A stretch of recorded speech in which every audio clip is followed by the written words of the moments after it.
রাত্রি 4 বাজে।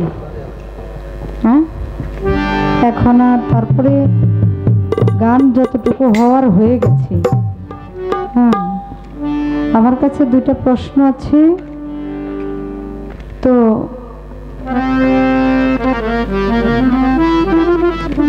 একটা প্রশ্ন,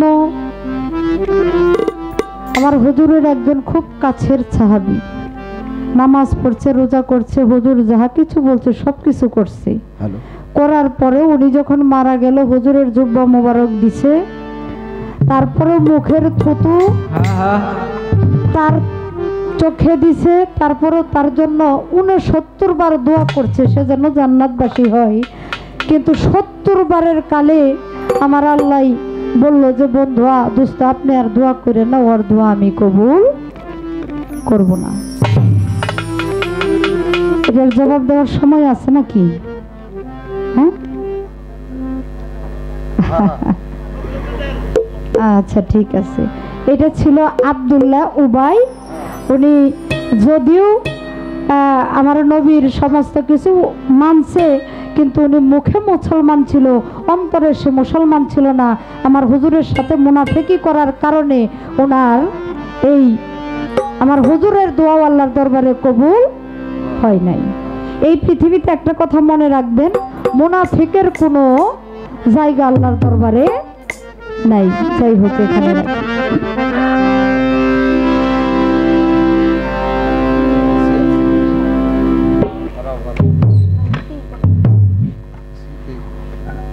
আসলে এই দরবারে আমার অনেক আগে আসার কথা ছিল। বাবাজি রহিত সাধু না, উনি আমার বাড়িতে গেছিল, তার মনে হয় তার ছেলে না, কি নাম ছিল যেন, রোস্তম বাবা না, উনি আমার বাড়িতে গেছিল মনে হয় তাও 7-8 বছর আগে, এরকম হবে না। আমাকে আনতে চাইছিল, কিন্তু হয়তো নসিবে নাই, যে কোনো কারণবশত এখানে আসা হয় নাই। আজকে এতটা বছর পরে ওই মানুষটার ভালোবাসায় কিন্তু আমি এখানে এসেছি। আমি কোনো কিছুর মানে টাকা পয়সা কোনো কিছুর দিকে ওইভাবে না তাকিয়ে আমি ওই মানুষটার ভালোবাসাটাকেই বেশি গুরুত্ব দিয়েছি। আজকে যখন এখানে এসেছি, একটা কথাই আমার সব সময় বারবার মনে পড়তেছে, আজকে আসলাম কিন্তু আমার দরদি থাকতে আসতে পারলাম না। বাবারে, আমাদের সরকার সাহেব গান করতেছে, অনেক ভক্তবৃন্দ আসছে, তাকে একটা গুরুকে কাছে পাইলে ভক্তের যেই অনুভূতিটা হয় আর কি, সর্বপ্রকারের ভালোবাসা তারা দিচ্ছে। আমি আমার এইটা দেখে আমার ভিতরে যে জ্বালা, এই জ্বালা কোন জ্বালা? এই যে আমরা পাত্রাল বাজার হয়ে আসছি না বাবা, পাত্রাল বাজারের পশ্চিম পাশে বোধহয় মঙ্গলহর গ্রাম না, এই মঙ্গলহর গ্রামে আমার বড় বোন, আমার যেটা বড়, আমার এই বোনটা ওখানে বিয়ে হয়েছিল। একটা ছোট একটা মেয়ে, 6 বছরের একটা মেয়ে রেখে সে এই পৃথিবী ত্যাগ করে রুট অ্যাক্সিডেন্টে, গাড়ি অ্যাক্সিডেন্টে পৃথিবী ছেড়ে চলে গিয়েছে। আমি একটা ময়নার গান করি, আমার দরদি যে গানটি আমাকে গাইতে বলেছে, এটা আমার একটা ক্যাসেটের গান। সেখানে আমার একটা বোন, আমার মাতালের একটা সন্তানকে নিয়ে কিছু আলোচনা ছিল। আমার মাতালের হাতে মেহেদি পরাইয়া দিয়ে দেয়, আমার মাতাল গানে চলে যায়, আইসার ওই মেয়েটাকে পাই না, সে পরপরে চলে যায়, সেখানে দাঁড়িয়ে গানটা লিখেছে। কিন্তু এই গানটা আমার জীবন কাহিনী। আমার ওই বোনটা যখন রোজার ঈদ ছিল বাজান, রোজার ঈদটা পার হয়ে গেল, ঈদের মধ্যে আমরা সবাই একত্রে, আমাকে ঈদের আগের দিন আমার এই হাতে মেহেদি পরাইয়ে দেয় আমার বোন। ঈদের দিন সকালে আমাকে গোসল করিয়ে দেয়। রোজার ঈদটা একসাথে করে কোরবানির ঈদের 3 দিন আগে অ্যাক্সিডেন্টে আমার বোন এই পৃথিবীর মায়া ত্যাগ করে চলে যায়। আজকে সেই রাস্তাগুলি দিয়ে আসছি। আমার বোনের জামাইটা ছিল, সে 3 বছর আগে পৃথিবীর মায়া ত্যাগ করে চলে গেছে। ওই আমার বোনের যে মেয়েটা, ওই মেয়েটা আমি লালন পালন করেছি। আজকে আমার মনে হয়েছে, আমার আজকে যদি আমার দরদি বেঁচে থাকতো, আমি এইখানে গান করতে আসবো, এই সংবাদ শুনলে আমার দরদি সবার আগে চলে আসতো। যাই হোক, অনেক কথাই বলার, কিন্তু সময় স্বল্পতার কারণে বলা হলো না। আমি 2টি গান করব, গান দুটো একটু মনোযোগ দিয়ে শুনুন।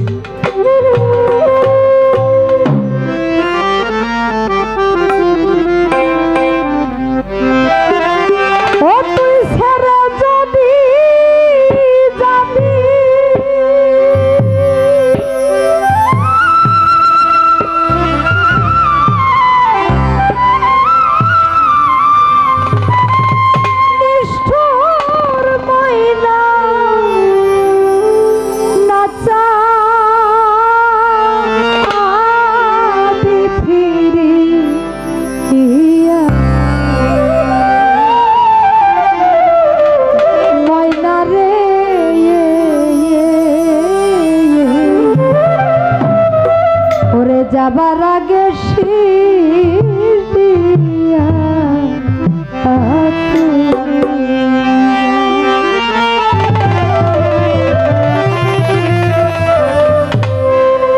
ছেড়ে যদি যাবি নিষ্ঠুর ময়না নাচা আবি ফিরিয়া রে।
ভুলান ময়না রে তুই যাবি পদ ভুলান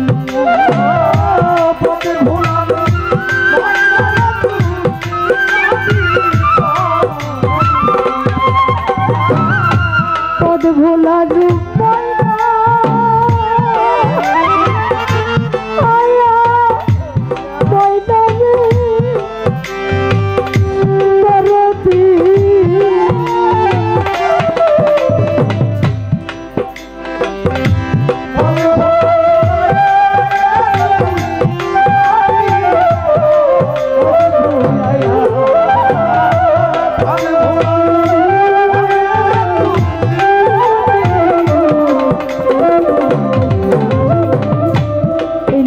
যমুনা সেতু থেকে এসছে।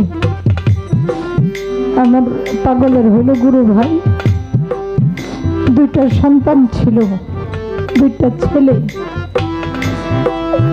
কিছুদিন আগে একদিনের ব্যবধানে 2টা সন্তানই পৃথিবী থেকে চলে গেছে। আর কোনো সন্তান নাই। কোনো বাবা মার যদি এই যে আমাদের সরকার সাহেব কত সুন্দর করে বললেন, একটা সন্তান যখন পেটে থাকে পৃথিবীতে আসে নাই, তারপরেও বাবা মার কত আশা, কত আকাঙ্ক্ষা, কত সুন্দর সুন্দর জিনিস দুনিয়ায় আসার আগে সন্তানের জন্যই না রাখে। ওই আদরের সন্তান দুইটা সন্তানই মাত্র একদিনের ব্যবধানে পৃথিবী ছেড়ে চলে গেছে। তারপরে আর এই পৃথিবীতে একটা বাবা মা বাইসে থাকে কেমন করে?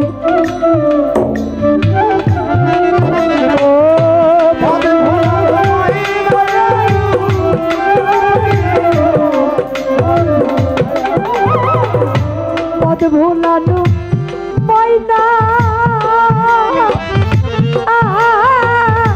ময়না রে তুই যাবি পদ ভোলা মিছা মিছি মনে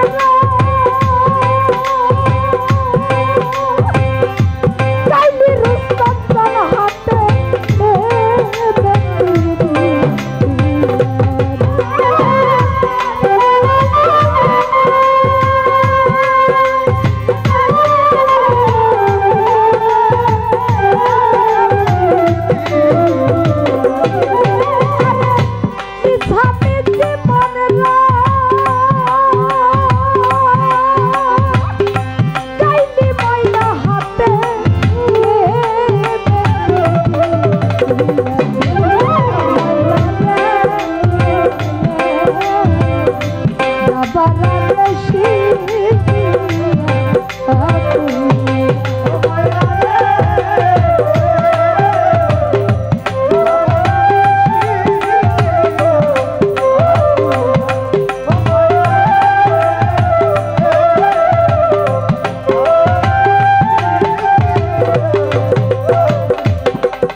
দিলাম সোহাগ দিলাম যৌবনে পরাণে পাখি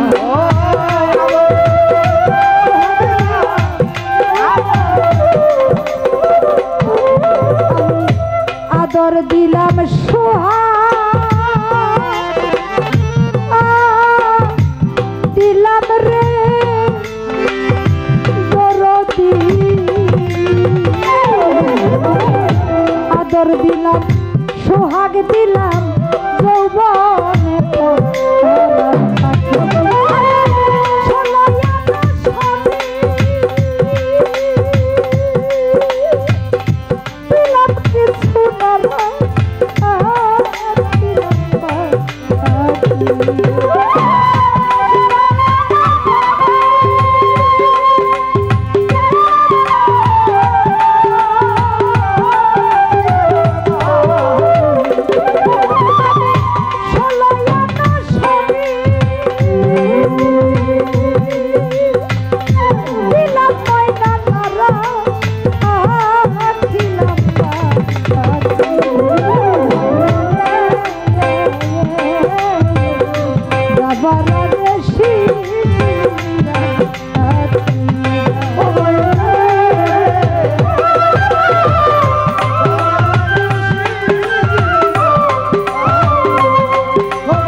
পাখি ঝাঁকে যাবি আমায়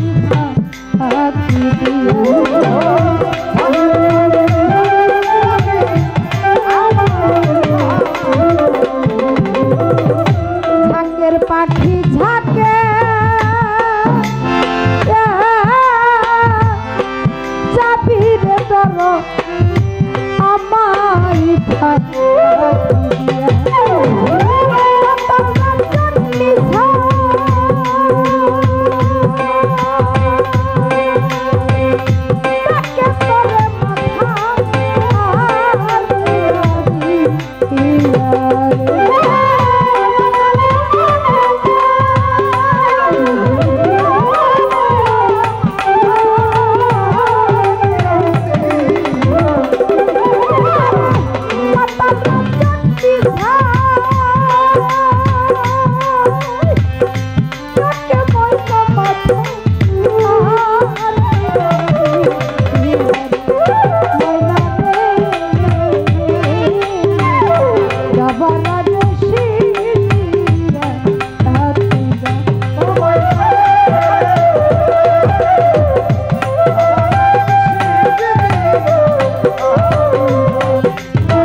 এই